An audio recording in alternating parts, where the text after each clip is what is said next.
Did you know that the best musicians are the ones who learn slowly? There's hard science to back this up that I'll share with you later, but let's start with a specific example of how this looks like in practice. The legendary jazz pianist Bill Evans is on record as saying that he always felt that he learned things slower than most other musicians. He felt that he was grinding away, making slow, painful progress, while other people seemed to zip ahead much faster than him. But he wasn't upset about this. In fact, he reckoned that he actually got better in the long run as a result.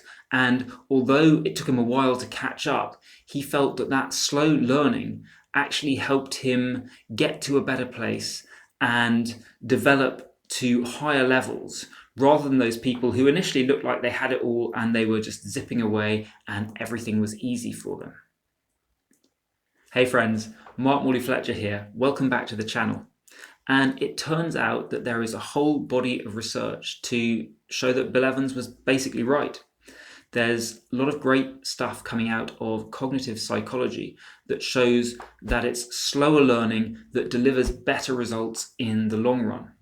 The problem is that it just looks and it feels really inefficient, because when you test progress on a short time scale, it actually comes up looking worse.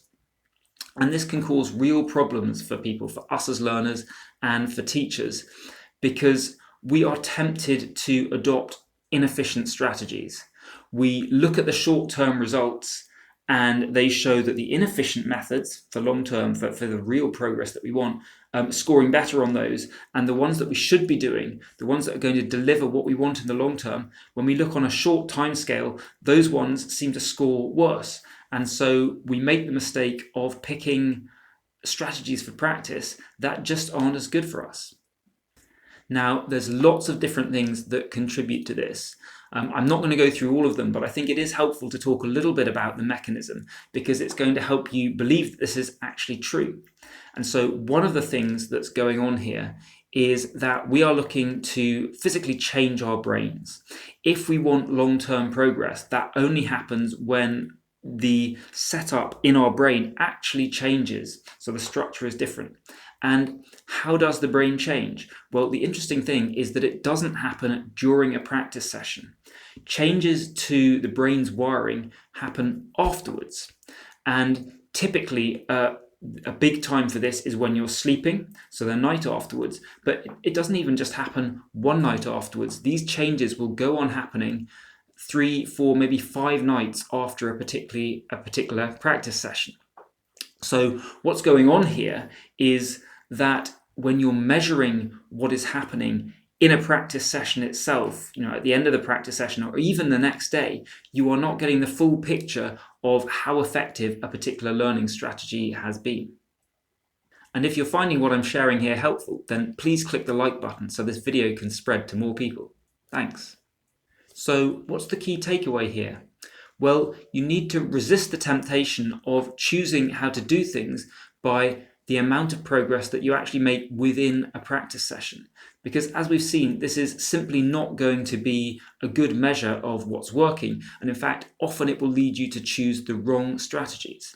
So what you need to do is have some reliable ways of measuring progress over the long term instead.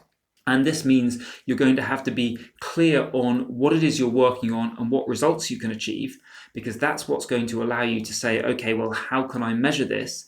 And then you've got a plan for saying, right, I am working on maybe some aspect of my scales at the moment, and this is what I'm doing. This is what I hope it's going to achieve. This is how I'm going to measure it. Maybe it's how many notes you can get right. Maybe it's a speed that you can play it at. Maybe it's some other thing, but some objective measure, so you can look at it 3 or 4 days later, 2 weeks later, whatever that is, and tell, is it improving? If I choose different strategies, is that improving faster? It's when you have this ability to measure something over the longer term that you are going to find out the strategies that seem like they work on the day, but you come back a week later having practiced it every day, seen progress every day, and you realize your measurement is still at the same place. Well, that's giving you some progress in the practice session, but it's not sticking. Or other ones where you try it and you hear the strategy is good, you're just not feeling like you're getting anywhere. But when you come back and you measure it after a week of that practice, you see you've actually gone up massively. So it's this sort of thing, this ability to measure your progress, that is going to help you find the best strategies and make the most progress with your music. And if you'd like some tips for effective practice strategies that you can try out and test and measure and see if they work for you, then check out my video on that next. I've been Morley-Fletcher. See you in the next video.